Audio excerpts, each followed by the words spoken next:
નમસ્કાર, મંતવ્ય ન્યૂઝમાં આપનું સ્વાગત છે। ઇન્ડિયા એટ 9 સાથે હું છું હિનલ।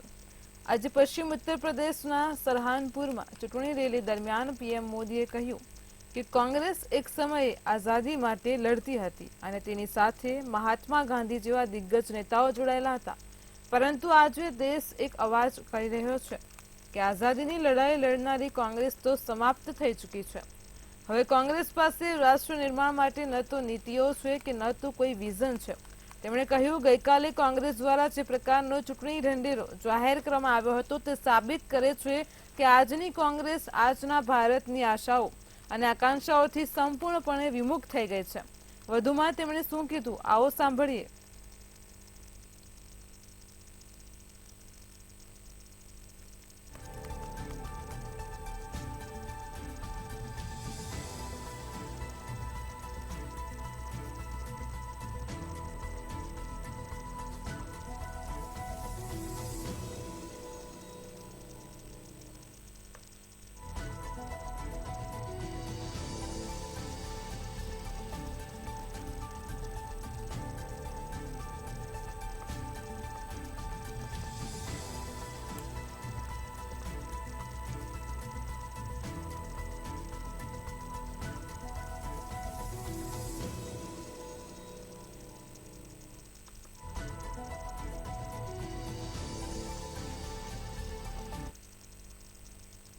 પીએમ નરેન્દ્ર મોદીનો ગાઝિયાબાદમાં લોકસભા ચૂંટણી 2024ને લઈને રોડ શો યોજાયો।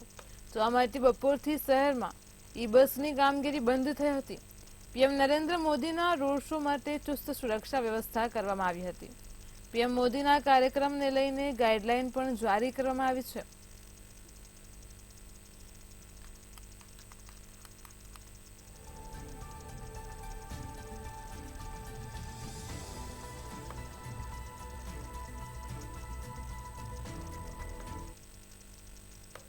કોંગ્રેસે લોકસભા ચૂંટણી માટે પોતાના ઉમેદવારોની નવી યાદી જાહેર કરી છે। તો પાર્ટી અધ્યક્ષ મલ્લિકાર્જુન ખડગેએ આ યાદી જાહેર કરી છે અને તેમની અધ્યક્ષતામાં યોજાયેલી કેન્દ્રીય ચૂંટણી સમિતિની બેઠકમાં આ ઉમેદવારોના નામ નક્કી કરવામાં આવ્યા છે। આ યાદીમાં ગોવાથી કોંગ્રેસના વર્તમાન સાંસદ ફ્રાન્સિસ્કો સરદિન્હા ટિકિટ કાપવામાં આવી છે।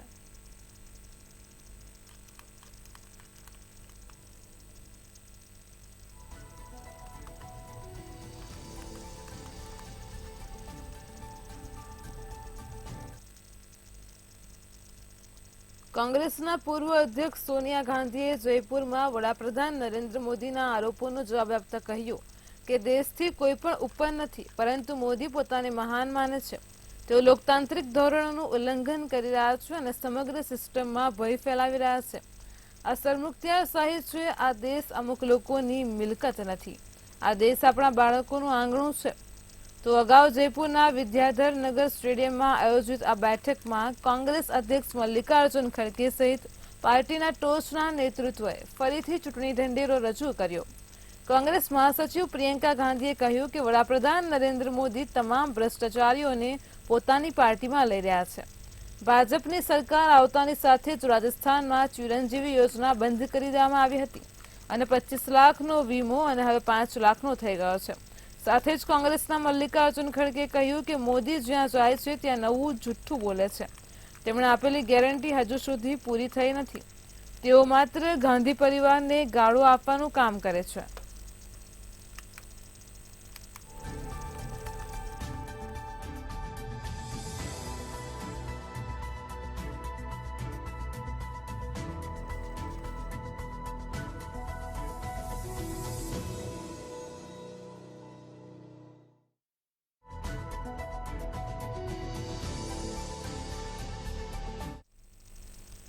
મેનકા ગાંધી સતત બીજી વખત સુલતાનપુર લોકસભા સીટ પરથી બીજેપી ઉમેદવાર તરીકે ચૂંટણી લડી રહ્યા છે। આ વખતે ભાજપે પીલીભીતથી તેમના પુત્ર વરુણ ગાંધીની ટિકિટ રદ કરી છે। વરુણ છેલ્લા ઘણા સમયથી ભાજપ સરકાર પર પ્રહારો કરી રહ્યા હતા। પહેલેથી જ આશંકા હતી કે તેમની ટિકિટ કપાઈ શકે છે।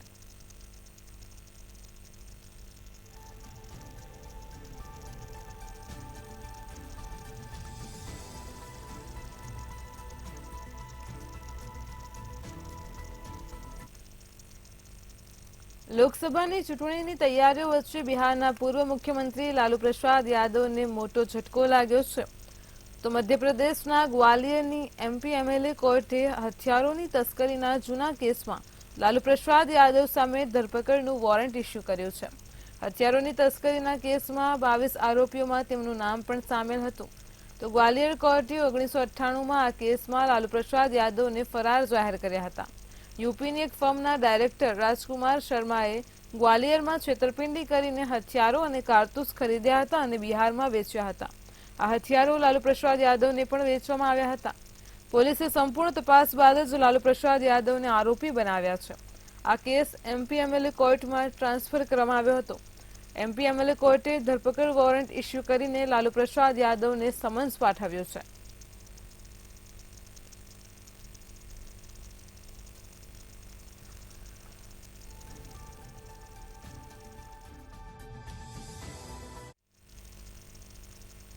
ઈડીની ન્યાયિક કસ્ટડીમાં રહેલા મુખ્યમંત્રી અરવિંદ કેજરીવાલે 5 એપ્રિલે દિલ્હીની રાઉઝ એવન્યુ કોર્ટમાં તેમના વકીલને મળવા માટે વધુ સમય માંગ્યો હતો.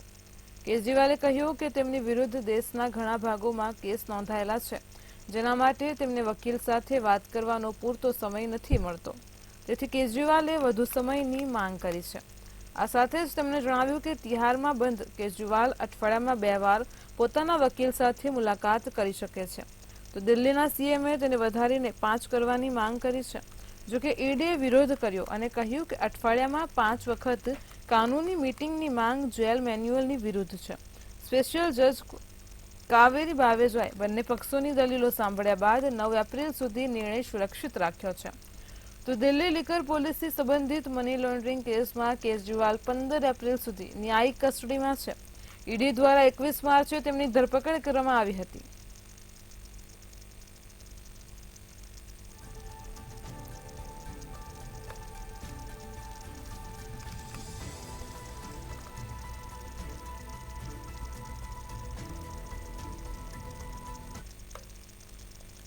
દિલ્હી લિકર પોલિસી સંબંધિત મની લોન્ડરિંગ કેસમાં દિલ્હીના પૂર્વ નાયબ મુખ્યમંત્રી મનીષ સિસોદિયાને રાહત મળી નથી. દિલ્હીની રાઉઝ એવન્યુ કોર્ટે મનીષ સિસોદિયાની ન્યાયિક કસ્ટડી 18 એપ્રિલ સુધી લંબાવી છે. આ કેસની આગામી સુનાવણી હવે 18 એપ્રિલે રાઉઝ એવન્યુ કોર્ટમાં થશે. આ સાથે જ કોર્ટે ઈડીને જણાવ્યું હતું કે દરેક આરોપીએ દસ્તાવેજોની ચકાસણી કરવામાં અત્યાર સુધી કેટલો સમય લીધો છે. જામીન અરજી પર સુનાવણી દરમિયાન સિસોદિયાના વકીલે કહ્યું હતું કે ઈડીને હજુ સુધી સિસોદિયા પાસેથી કંઈ મળ્યું નથી. તપાસ પૂર્ણ થયાને 10 મહિનાથી વધુ સમય થઈ ગયો છે. તો મનીષ સિસોદિયાએ કહ્યું કે તેઓ સર્ટી જામીન પણ સ્વીકારવા તૈયાર છે. સિસોદિયા દિલ્હી દારૂ કૌભાંડમાં લગભગ 13 મહિનાથી તિહાડ જેલમાં બંધ છે. મનીષ સિસોદિયાની 26 ફેબ્રુઆરી 2023ના રોજ ધરપકડ કરવામાં આવી હતી.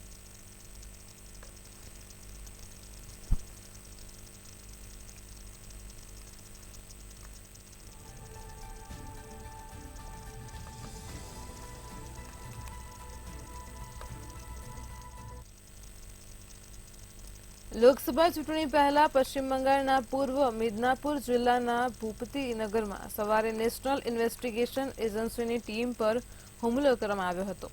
તો એનઆઈએ અધિકારીઓ તૃણમૂલ કોંગ્રેસના એક નેતાના ઘરે 2022 બ્લાસ્ટ કેસની તપાસ કરવા પહોંચ્યા હતા.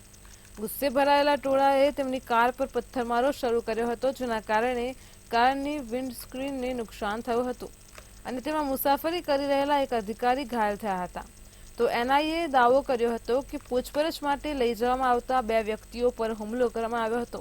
આ ઘટના અંગે એનઆઈએ દ્વારા સ્થાનિક પોલીસ સ્ટેશનમાં સત્તાવાર ફરિયાદ દાખલ કરવામાં આવી છે. એનઆઈએ દાવો કર્યો છે કે 2 વ્યક્તિને પૂછપરછ માટે લઈ જતી વખતે જ તેમની ટીમ ઉપર હુમલો કરી દેવામાં આવ્યો હતો. જ્યારે ટીમના અધિકારીઓ 2 લોકોને લઈ જઈ રહ્યા હતા અને ત્યારે ગામના લોકોએ એનઆઈએની ગાડીને ઘેરી લેતા બંનેને મુક્ત કરવાની માંગ કરી છે અને પછી હુમલો કરી દીધો હતો.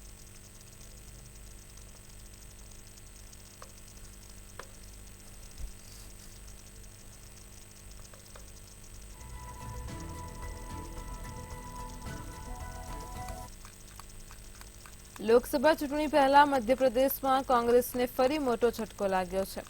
તો અજય સક્સેના બાદ હવે તેમના પિતા અને કોંગ્રેસના નેતા દીપક સક્સેના પણ ભાજપમાં જોડાઈ ગયા છે. મુખ્યમંત્રી ડોક્ટર મોહન યાદવે તેમને ભાજપનું સભ્યપદ અપાવ્યું છે. દીપક સક્સેનાને કમલનાથના ઘર છિંદવાડાથી કોંગ્રેસનો મોટો ચહેરો માનવામાં આવતો હતો. પુત્ર અજય સક્સેના થોડા સમય પહેલા જ ભાજપમાં જોડાયા હતા. નોંધનીય છે કે ભાજપ કમલનાથના ગઢને જીતવા માટે સંપૂર્ણ તૈયારી કરી રહ્યો છે.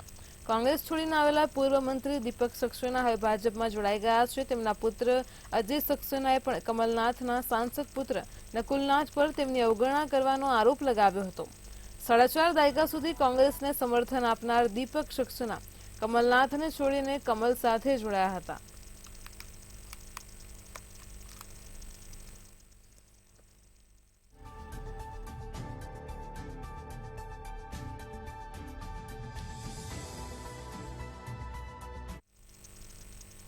બદાઉનથી શિવપાલ યાદવનો એક વિડીયો સામે આવ્યો છે. આમાંથી મતદારોને વોટ આપવાની ધમકી આપતા જોવા મળે છે. આ વિડીયો પર વિવાદ શરૂ થયો છે. જોકે હવે આ વિડીયોની તપાસ કરવામાં આવી રહી છે. ત્યારે શિવપાલના સહયોગીઓએ વિડીયોને કાપકૂપ કરી બતાવાતો હોવાનો પણ દાવો કર્યો છે.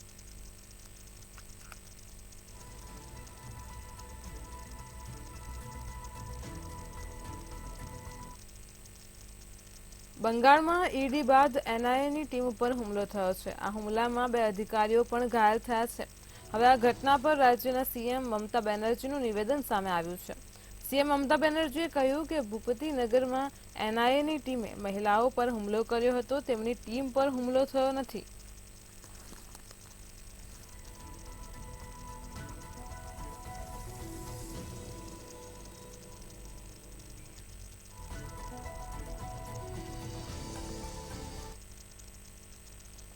પૂર્વ સાંસદ અને બીએસપીના લોકસભા ઉમેદવાર કંકર મુંજરે 5 એપ્રિલની રાત્રે તેમના ઘરથી નીકળી ગયા હતા. તેઓ લોકસભા ચૂંટણી સુધી બાલાઘાટ કોંગ્રેસના ધારાસભ્ય પત્ની અનુભા મુંજરેથી અલગ ઝૂંપડીમાં રહેશે. અગાઉ તેમણે અનુભાને ઘર છોડવા કહ્યું હતું. અનુભાએ એમ કહીને ઘર છોડવાની ના પાડી કે તેઓ 7 જન્મોની સાથે છે. ત્યારે કંકર મુંજરેએ જવાબમાં કહ્યું કે જો તે એક જન્મમાં મુશ્કેલીનો સામનો કરી રહ્યો છે તો 7 જન્મમાં શું થશે. કાંકરે કહ્યું તેઓ સિદ્ધાંતોની રાજનીતિ કરે છે. રાજકારણમાં સ્વચ્છતા અને પવિત્રતા હોવી જોઈએ. એવું ક્યારેય ન બની શકે કે 2 પક્ષના લોકો એક જ ઘરમાં રહે. આવનારી પેઢીને આ શું સંદેશ આપશે. તેમણે કહ્યું કે ગાંગલપુરા પાસેના ખંડાલામાં જે ઝૂંપડી બાંધવામાં આવી રહી છે તે સંપૂર્ણ રીતે બાંધવામાં આવી નથી, પરંતુ અમે જે કહ્યું હતું તે કરી રહ્યા છીએ.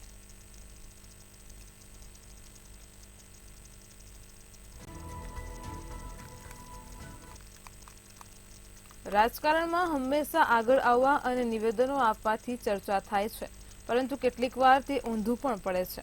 લોકસભાની ચૂંટણીમાં ભાજપ, કોંગ્રેસ, સમાજવાદી પાર્ટી અને આરજેડી જેવી ઘણી પાર્ટીઓએ નિવેદનબાજીવાળા નેતાઓથી અંતર જાળવી રાખ્યું છે.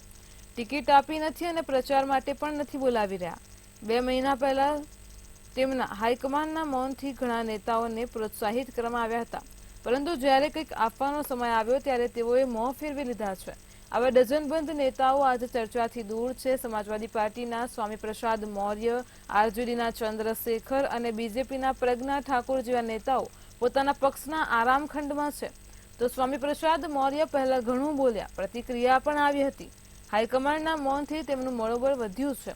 પરંતુ ચૂંટણી નજીક આવતા જ સમાજવાદી પાર્ટીના વડા અખિલેશ યાદવે અભિવ્યક્તિ આપવાનું બંધ કરી દીધું છે. જ્યારે તેમના નિવેદનોને અંગત મંતવ્યો ગણવામાં આવ્યા અને ત્યારે તેમને પાર્ટી છોડવાની ફરજ પડી હતી. અલગ પક્ષ બનાવ્યો. ભાજપે પણ પોતાના મોટા નિવેદન આપનારા નેતાઓને આરામ આપ્યો છે.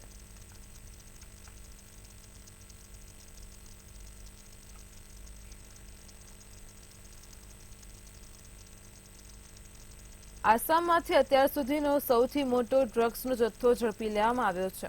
કચ્છર જિલ્લામાંથી ₹210 કરોડના હેરોઇન સાથે એક વ્યક્તિની ધરપકડ કરવામાં આવી છે. સ્પેશિયલ ટાસ્ક ફોર્સ અને કચ્છર પોલીસના સંયુક્ત ઓપરેશનમાં મિઝોરમની એક કારને સિલ્વરચર પોલીસ સ્ટેશન વિસ્તારમાં સૈયદપુરમાં અટકાવવામાં આવી હતી. આ કારમાંથી 21.5 કિલોથી વધુ હેરોઇન જપ્ત કરવામાં આવ્યું છે. 18 કિલો હેરોઇન સૌથી શુદ્ધ સ્વરૂપમાં હોવાથી તેની ઉત્પાદન પ્રક્રિયાની જરૂરત હતી, જ્યારે 3.5 કિલો તૈયાર હતું. જપ્ત કરવામાં આવેલા હેરોઇનની કિંમત આંતરરાષ્ટ્રીય બ્લેક માર્કેટમાં આશરે ₹210 કરોડ હોવાનો અંદાજ છે. તો પોલીસને માહિતી મળી હતી કે પાડોશી રાજ્યમાંથી ડ્રગ્સનો મોટો જથ્થો કેટલાક શહેરોમાં સપ્લાય થવાનો છે.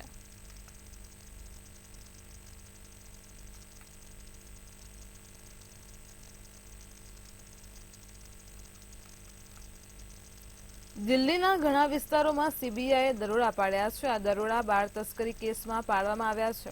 આ દરોડા દરમિયાન દિલ્હી એનસીઆરના અલગ અલગ વિસ્તારોમાંથી 7-8 બાળકોને છોડાવવામાં આવ્યા હતા. પ્રાથમિક તપાસમાં નવજાત બાળકોના ખરીદ વેચાણનો મામલો હોવાનું જણાય છે. હાલમાં સીબીઆઈની ટીમે આ કેસમાં કેટલાક લોકોની ધરપકડ કરી છે. તો ધરપકડ કરાયેલા લોકોમાં હોસ્પિટલના વોર્ડ બોય સહિત કેટલીક મહિલાઓ અને પુરુષોનો સમાવેશ થાય છે. સીબીઆઈની ટીમ બાળકો વેચનાર મહિલા અને તેને ખરીદનાર વ્યક્તિની પૂછપરછ કરી રહી છે. તાજેતરમાં જ દિલ્હીની હોસ્પિટલોમાંથી બાળકોના ગુમ થવાના સમાચાર આવ્યા હતા. આ પછી સીબીઆઈને બાળકોની ખરીદી અને વેચાણની માહિતી મળી હતી, જેને ધ્યાનમાં રાખીને આ દરોડા પાડવામાં આવ્યા છે.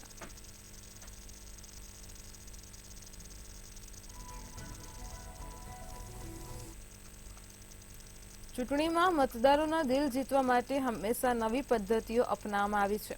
તાજેતરમાં પાકિસ્તાનમાં સામાન્ય ચૂંટણી દરમિયાન ઇમરાન ખાનના એઆઈ દ્વારા એડિટ કરવામાં આવેલા ભાષણની સમગ્ર વિશ્વમાં ચર્ચા થઈ હતી. તો વિડીયોમાં ઇમરાન જેલના સળિયા પાછળથી પાર્ટી માટે વોટ માંગતા દેખાડવામાં આવ્યા હતા. ચૂંટણી પરિણામો પર તેમની નોંધપાત્ર અસર પડી અને ઇમરાનની તહરીકે ઇન્સાફે ફાયદો થયો. ત્યારે ભારતમાં આ વખતે ચૂંટણી જંગ એઆઈની પીચ પર લડવામાં આવશે, જેમાં કોઈપણ રાજકારણી અને ઉમેદવારનો અવાજ ક્લોન કરી શકાશે. તેમના ચહેરાનો ઉપયોગ કરીને વાસ્તવિક દેખાડા સાથે વિડીયો બનાવી શકાય છે.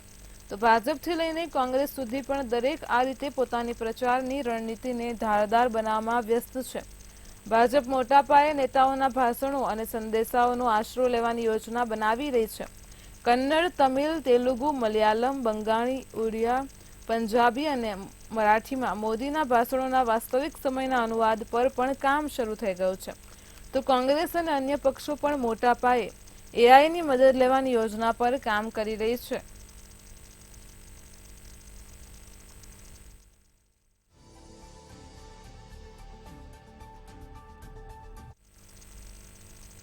યુટ્યુબર એલ્વિસ યાદવની સામે ચાલી રહેલા સાપના ઝેરની દાણચોરીના કેસમાં 1200 પાનાની ચાર્જશીટ દાખલ કરાઈ છે.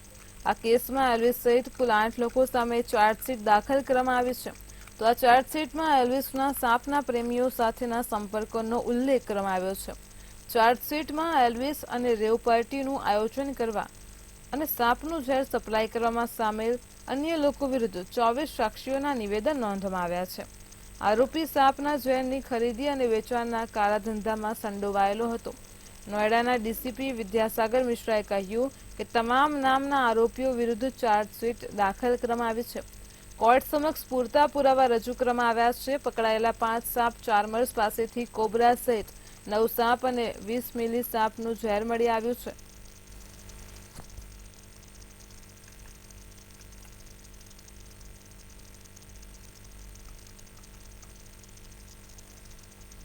છેલ્લા કેટલાક સમયથી ઇઝરાયલ અને હમાસ વચ્ચે ચાલી રહેલા યુદ્ધમાં હવે ઈરાનને કૂદકો માર્યો છે. એક અહેવાલમાં જણાવવામાં આવ્યું છે કે ઈરાન સિરિયામાં તેના વાણિજ્ય દૂતાવાસ પરના શંકાસ્પદ ઇઝરાયલ હુમલાનો જવાબ આપવાની તૈયારી કરી રહ્યો છે અને તેણે અમેરિકાને સાઇડમાં રહેવા કહ્યું છે. તો ઈરાને અમેરિકાને એક લેખિત સંદેશ મોકલ્યો છે, જેમાં તેમણે નેતન્યાહુની જાળમાં ન ફસાય તેવી ચેતવણી આપી છે.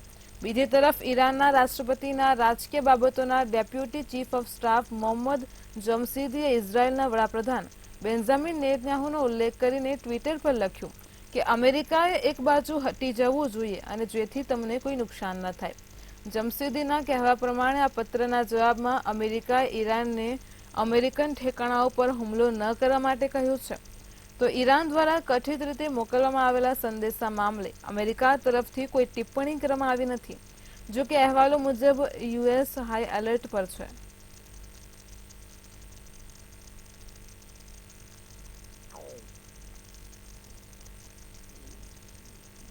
ન્યુયોર્ક સિટી 2 દિવસમાં 2 કુદરતી ઘટનાનો શિકાર બન્યું છે. પહેલા તો ભારે વાવાઝોડા દરમિયાન સ્ટેચ્યુ ઓફ લિબર્ટી પર વીજળી ત્રાટકી હતી અને તેના બીજા દિવસે શહેર 4.8ની તીવ્રતાના ભૂકંપથી હચમચી ગયો હતો, જે છેલ્લા 40 વર્ષમાં આ વિસ્તારમાં આવેલો સૌથી મોટો ભૂકંપ હતો. ગીચ વસ્તીવાળા ન્યુયોર્ક સિટી મેટ્રોપોલિટન વિસ્તારમાં ભૂકંપના આંચકા અનુભવાયા હતા. રહેવાસીઓએ જણાવ્યું હતું કે તેઓએ પૂર્વ કિનારે સમુદ્રમાં ઊંચા મોજા ઉછળતા જોયા છે. તો ભૂકંપની પ્રારંભિક તીવ્રતા 5.5 માનવામાં આવી હતી અને જ્યારે તેનું કેન્દ્ર બિંદુ લેબનોન ન્યૂ જર્સીની નજીક જોવા મળ્યું હતું. તો ન્યૂયોર્ક ફાયર ડિપાર્ટમેન્ટે કહ્યું કે હજુ સુધી નુકસાનના કોઈ સમાચાર મળ્યા નથી. ન્યૂયોર્ક સિવાય અન્ય શહેરોમાં પણ ભૂકંપના આંચકા અનુભવાયા હતા. ભૂકંપ આવતા જ લોકો ઇમારતોમાંથી ભાગવા લાગ્યા હતા.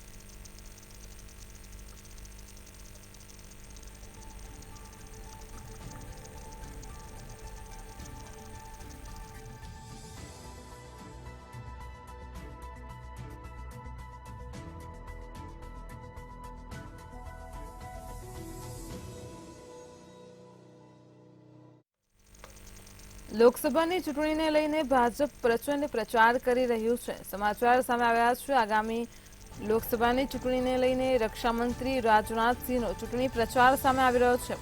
તો સિંગરૌલીમાં જનસભા, રીવા અને સતનામાં ચૂંટણી પ્રચાર કર્યો છે. સિંગરૌલીની જનસભામાં રાજનાથસિંહે સંબોધન કર્યું છે. હોર્સ ટ્રેડિંગ બંધ કરવાનો પણ આ એક ઉપાય છે. એક રાષ્ટ્ર એક ચૂંટણી દેશને મજબૂત કરશે, રાજનાથસિંહે સંબોધતા કહ્યું છે. તો રક્ષામંત્રી રાજનાથસિંહનો ચૂંટણી પ્રચાર સામે આવી રહ્યો છે. સિંગરૌલીમાં જનસભા, રીવા અને સતનામાં તેમણે ચૂંટણી પ્રચાર કર્યો છે.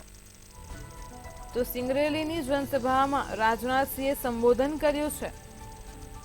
તેમણે જણાવ્યું છે કે હોર્સ ટ્રેડિંગ બંધ કરવાનો પણ આ એક ઉપાય છે. સાથે જ તેમણે કહ્યું કે એક રાષ્ટ્ર એક ચૂંટણી એ દેશને મજબૂત કરશે. લોકસભા ચૂંટણીને લઈને ભાજપનો પ્રચંડ પ્રચાર સામે આવી રહ્યો છે. રક્ષામંત્રી રાજનાથસિંહે પ્રચાર કરતા જણાવ્યું છે કે એક રાષ્ટ્ર એક ચૂંટણી દેશને મજબૂત કરશે. હોર્સ ટ્રેડિંગ બંધ કરવાનો પણ આ એક ઉપાય છે. સિંગરૌલીની જનસભામાં રાજનાથસિંહે સંબોધન કર્યું છે. સિંગરૌલીમાં જનસભા, રીવા અને સતનામાં ચૂંટણી પ્રચાર હાથ ધર્યા છે. તો આગામી ચૂંટણીનો માહોલ આવી રહ્યો છે. તે દરમિયાન તમામ પક્ષના ઉમેદવારો ચૂંટણી પ્રચારમાં લાગી ગયા છે. તો રક્ષામંત્રી રાજનાથસિંહનો ચૂંટણી પ્રચાર સામે આવી રહ્યો છે. તેમણે જણાવ્યું છે કે એક રાષ્ટ્ર એક ચૂંટણી દેશને મજબૂત કરશે. તો હોર્સ ટ્રેડિંગ બંધ કરવાનો પણ આ એક ઉપાય સામે આવી રહ્યો છે. સિંગરૌલીની જનસભામાં રાજનાથસિંહે સંબોધન કર્યું છે.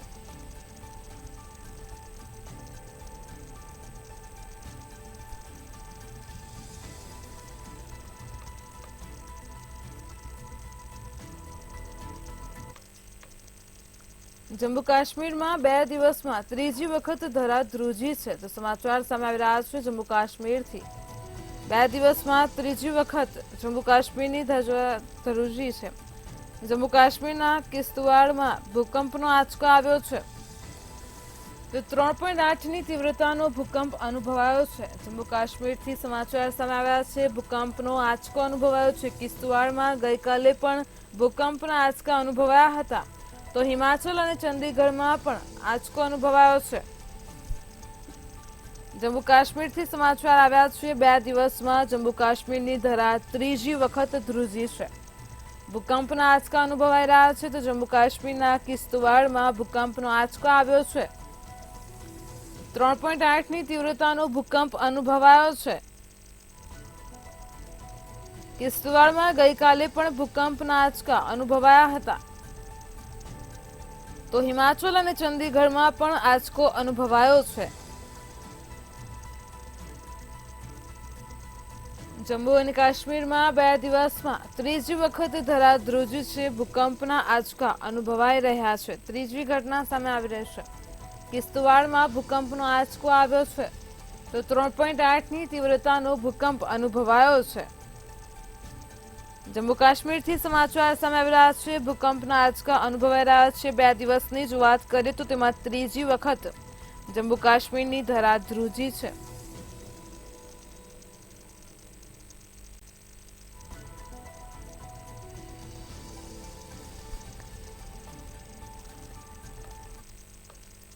અમેરિકા, તાઇવાન બાદ હવે પાકિસ્તાનમાં પણ ભૂકંપ આવ્યો છે. સમાચાર સામે આવી રહ્યા છે. પાકિસ્તાનમાં ભૂકંપના આંચકા અનુભવાયા છે. તો જાપાન અને ભારત બાદ હવે પાકિસ્તાનમાં ભૂકંપથી ફફડાટ જોવા મળી રહ્યો છે. રિક્ટર સ્કેલ પર ભૂકંપની તીવ્રતા 4.5 માપવામાં આવ્યો છે. પાકિસ્તાનમાં ભૂકંપ આવ્યો છે. ગઈકાલે અમેરિકાના ન્યૂયોર્કમાં પણ ભૂકંપ આવ્યો હતો.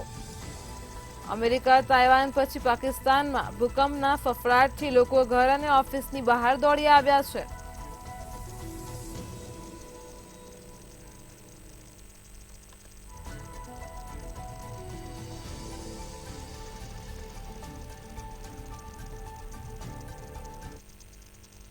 ખાર્કિવમાં ડ્રોન એટેકને લઈને સમાચાર સામે આવ્યા છે.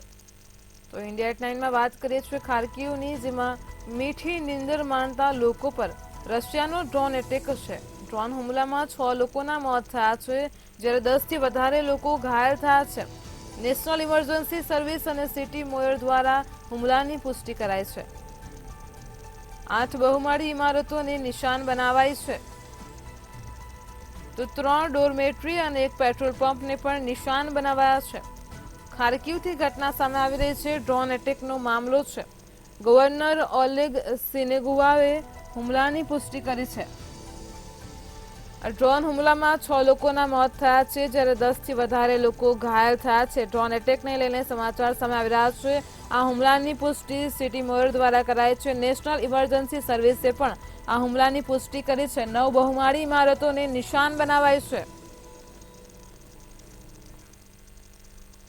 ઇન્ડિયા એટ 9માં હાલ આટલું જ. વધુ સમાચાર માટે જોતા રહો મંતવ્ય ન્યૂઝ. નમસ્કાર.